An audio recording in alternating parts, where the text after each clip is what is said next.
This video demonstrates the various business application of bar and line graph.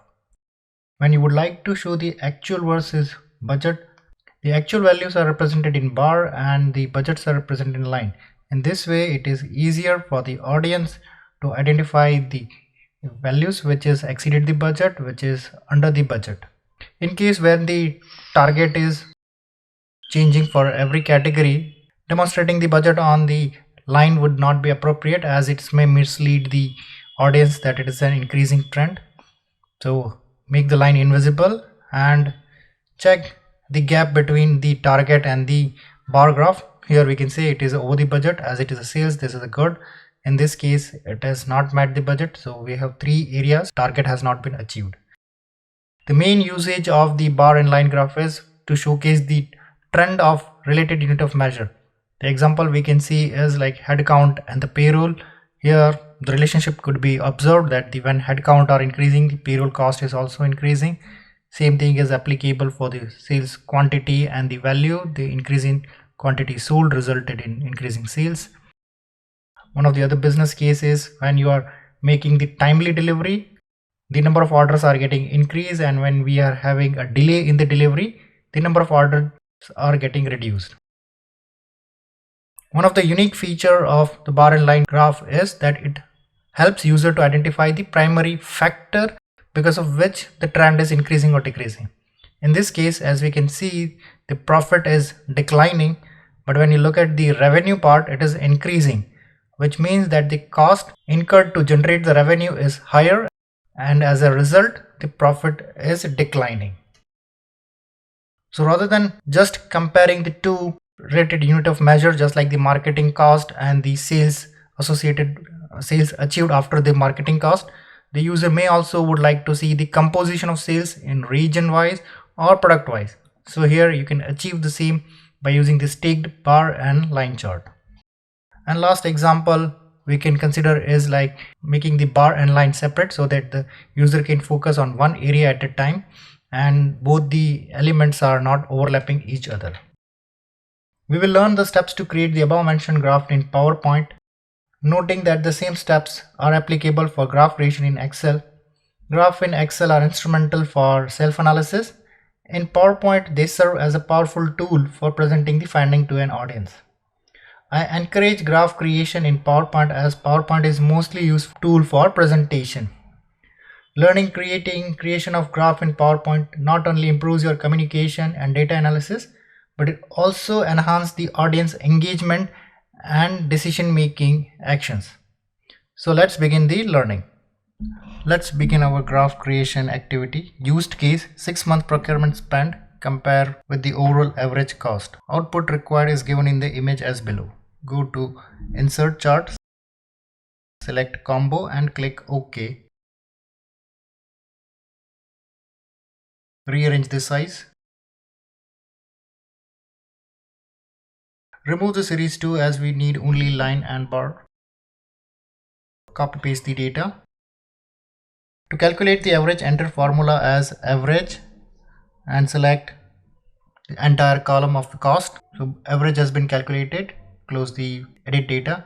Now here two data are available. You click on any of the series and go to chart series type. Select the average as line instead of line and marker. Get the legend at the top. Now select the bar and set the colors as dark green and increase its width to gap width as 80. Change the color of the line to blue.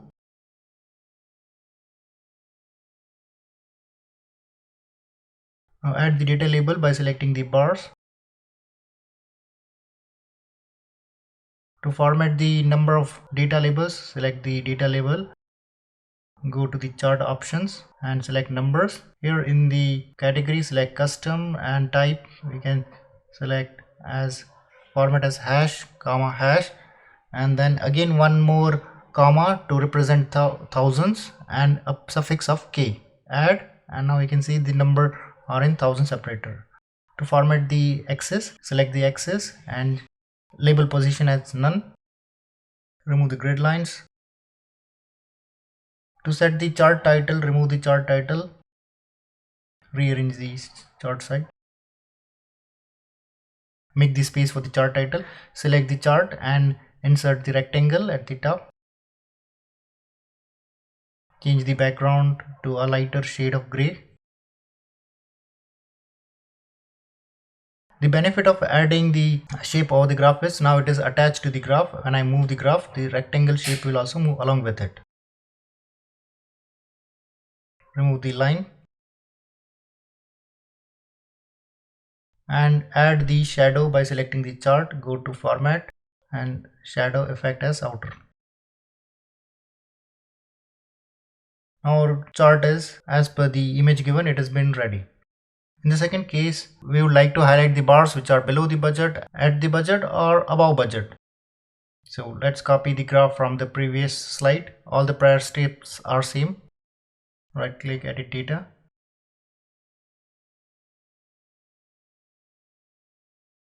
So rename instead of average as budget. So all the budget for all the months are 240,000. Now I'll add three series. One is below budget, second equal, and third as above budget. The formula for below budget is if the cost is less than budget, then give me the cost column, else give me an NA, which will be error, and close the if formula. First column has the value. Now we see that all the new series are as a line chart. So select any of the series, change series chart type. Change the line chart type from line to clustered column.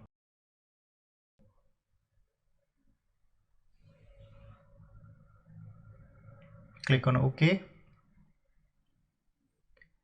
Remove the legend as of now. Filter the actual cost as we are going to display the below, above and equal budget. In the chart I have entered the formula only for the below budget, so rest two are not visible. For the equal I will enter if cost is equal to budget, then return cost, else return the NA column. For above, if cost is greater than budget, then return cost, else return error of not available. All three series are available. As it is a clustered column, there is a gap for the parallel columns. So to overlap, we will change from 0 to 100% and increase the gap width from 150 to 80%. Change the color for each series. Below is gray, above budget it should be a blue color, and for equal to it is a gray, dark gray. Add the data labels. Remove the data labels from the line axis. Format the number of data label as we did in the last step.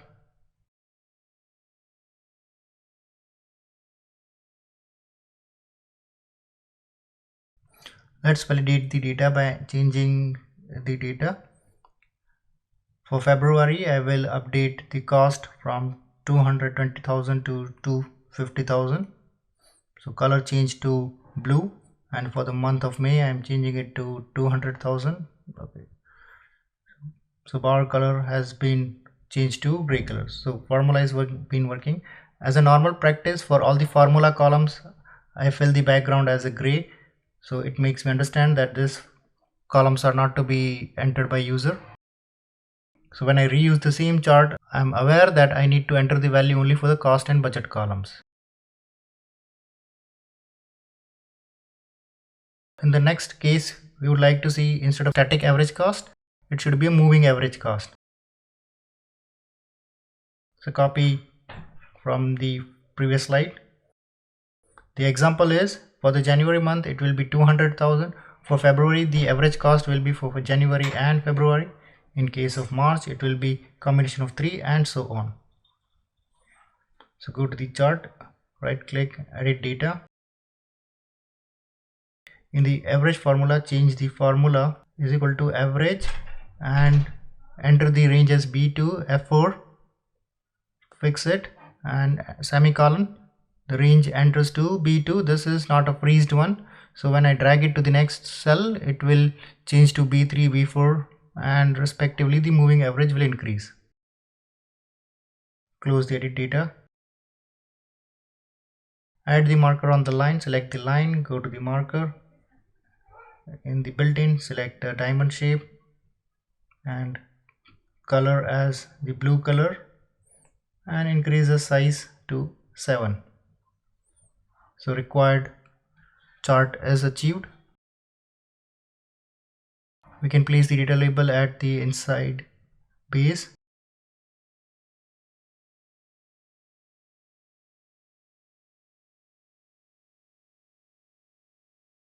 And add the data label for the line at the top and format the numbers as 1000 separator.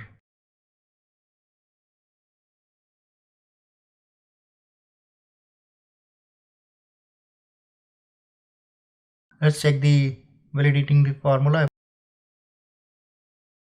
If I change the March to 250,000, the average cost is increasing. If I reduce in June to 250,000, the overall average cost is reducing. Moving to the next slide, when the values are categorical value instead of the time duration. So copy previous slide where all the formatting is available. Edit data, and as all the information is same, only instead of month it's a region, east, west, north, southeast, southwest and central. So paste the data, and line is static, so it is fine for us. We can use the same rule. Just on the graph, if you can notice that southeast and southwest values are overlapping. To overcome this part, go to the southeast and alt enter. Do the same for the next column, southwest, alt enter, break the line. Expand the chart area. Now we can see southeast and southwest are visible. Change the title as per the findings. Case number 4 belongs to the comparison of actual sales with the targeted sales. Here, instead of having a fixed target, the target is changing for every category value. So I will copy the graph from the earlier slide. Formatting steps are same. Edit the data. Copy data from the source system. Data has been updated and accordingly the graph has been automatically created. Now here we can see the trend, it is showing as moving upward. But when you see the x-axis, it is the categorical value east, west, north, south. So seeing that as an entire trend is not the correct way. In such scenarios, it is advisable to remove the line, make it no line, and display markers with no line. And in the option built-in using a line, increase the size up to 20 to the bar size I will keep, and as a color as a black line. Remember, this is a sales, so if it is more than it is favorable, so for that I will use the color as bar as the green favorable, and the one which has missed, I will be using the color as a little lighter orange shade. For user to understand better, we can add the legends at the top.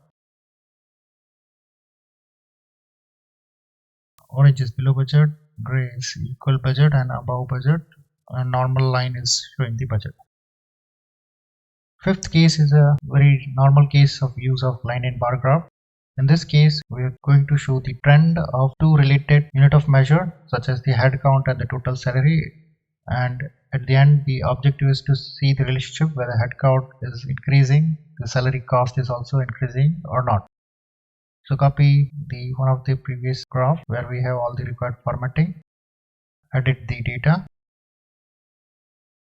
copy the data from here, head count, okay, the first column bar I would like to have the salary, and average as head count. On the graph you can see it is hardly we are able to see the head count trend. To see the reason, let's enable again the vertical axis.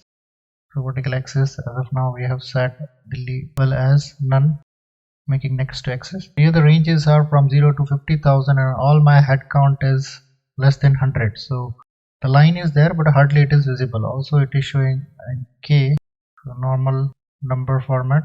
To avoid such situation, we can plot the head count on the secondary axis. So right click and change series chart type, and you just need to enable this small checkbox line with markers as a secondary axis. Now the head counts are on the secondary axis. When you are displaying the data labels, we can hide the axis. In this case, I will hide the secondary axis. Now we have a cleaner graph which shows the trend of the head count when they are increasing. At the same time, the cost is also increasing. Case 7 refer to the cases where all the series are represented in the same unit of measure, just like revenue, expense and profit are represented in amount, but the revenue and the profit is too extreme that plotting them onto the same graph will make it invisible to identify the values of the profit. To understand the problem and the solution, let's plot the data on the any prior existing graph. This graph, edit data,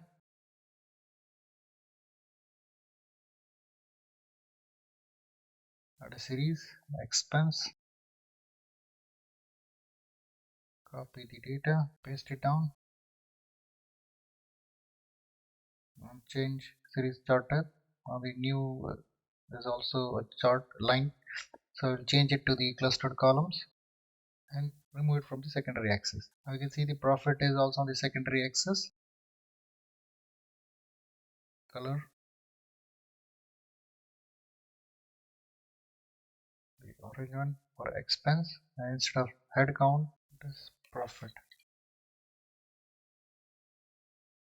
Data label, both the data label should be at the same place.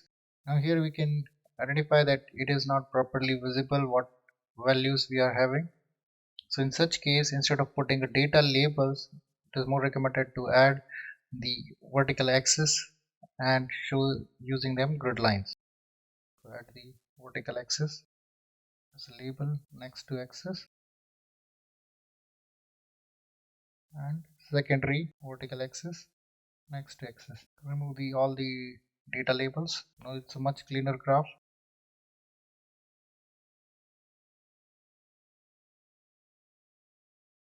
Graph bandwidth and add the grid lines.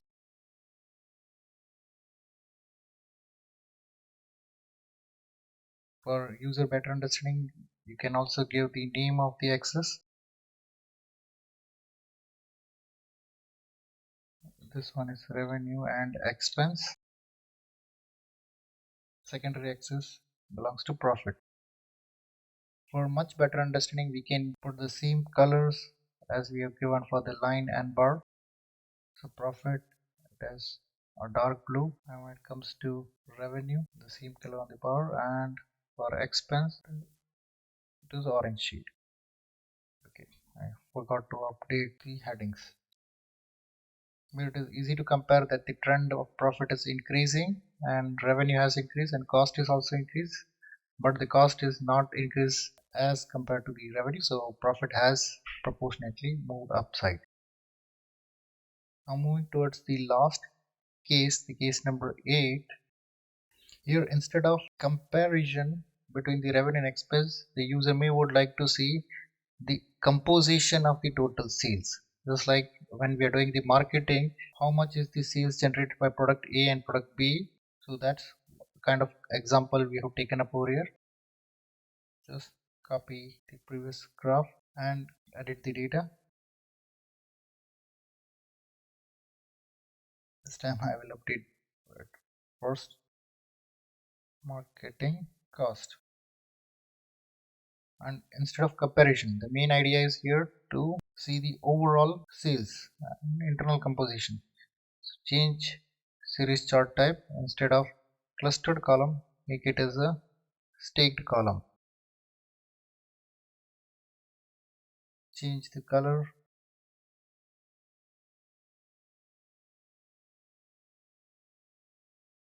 It's a blue color And same tactics we will use product A and product B.